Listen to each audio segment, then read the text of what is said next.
Everyone keeps talking about gaming on Linux, but almost nobody talks about making games on Linux. So after months of using Linux as my only development machine, here's what actually works, what doesn't, and whether I'd recommend switching. The first thing we have to talk about is engines. Well, there's good news and bad news. If you're on Godot, congratulations, your engine works great and you'll have no problems getting it up and running. Well, at least I didn't, but I'll get into that later.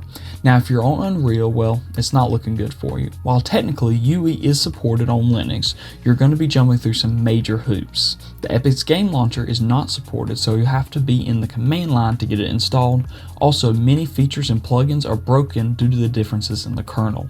As for Unity, it's supported and all you need is a couple commands found in their docs. Most engines work, but if you're using Linux, Godot is definitely recommended. As for other software, Blender works great, and if you're using Krita or GIMP, you're good. Now for Photoshop users, sorry, but you'll be stuck with either GIMP or Photopea, which is on the web. The same goes for any Adobe software, they're just not going to be supported. Git, of course, works great, while if you want the desktop app like you might use on Windows, you'll have to use an unofficial port. VS Code also works perfectly, and this goes the same for most code editors, excluding Microsoft Visual Studio, which is Windows only. This is all the software I thought applied to most devs, but if I'm missing something, a good rule of thumb is A, is it open source, or B, is it very niche? It probably has Linux support if it's one of those two things. The other thing is, if it's a very commercial software like Adobe, you might want to check your compatibility first because those tend to have less support. Now, the actual experience developing is really no different than the experience on Windows. Now, there are some exceptions like having to use the command line a little more in day-to-day use, though this is really quite small. As for exports, at least for the software stack I use, so Blender, Krita, Godot, and GitHub, it really has no issues or bugs. Things just work even for other platforms like Android, Web, or Windows. Now, my Godot does have an issue importing .blend files. This, however, is caused by the fact that I'm downloading it via Flatpak. So if you use this import method, then just avoid Flatpak version of Godot and Blender, and Steam version for that matter, and you'll have this issue solved. Now, I am running a Nvidia GPU, and while if you talk to any Linux nerd, they will tell you it's better with AMD. That being said, my 3060 has been rock solid for both playing games, rendering, and the development process. While this will vary based off distro, on Linux Mint at least, you just need to open the driver installer and select the one that says recommended, and you're off to the races. It's actually easier than on Windows in my opinion.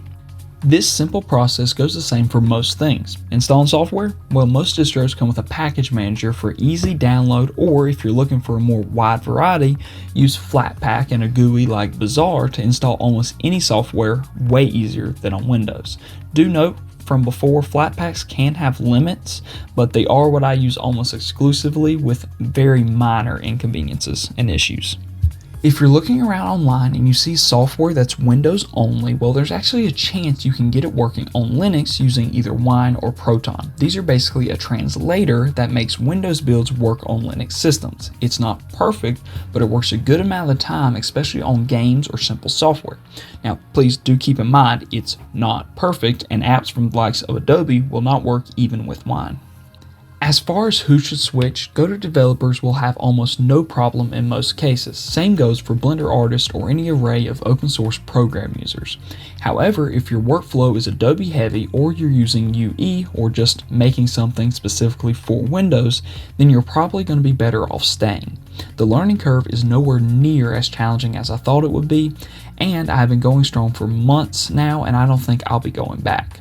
Now, you do need to have the willingness to tinker and check compatibility of your software ahead of time, but I would suggest that if you're looking for a dev and general user experience that's more private and more yours rather than microslops.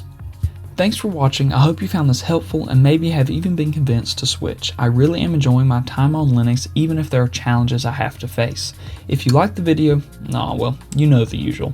And I'll have my X linked down below for more regular updates on my work and games, as well as a link to my itch.io page for my latest games.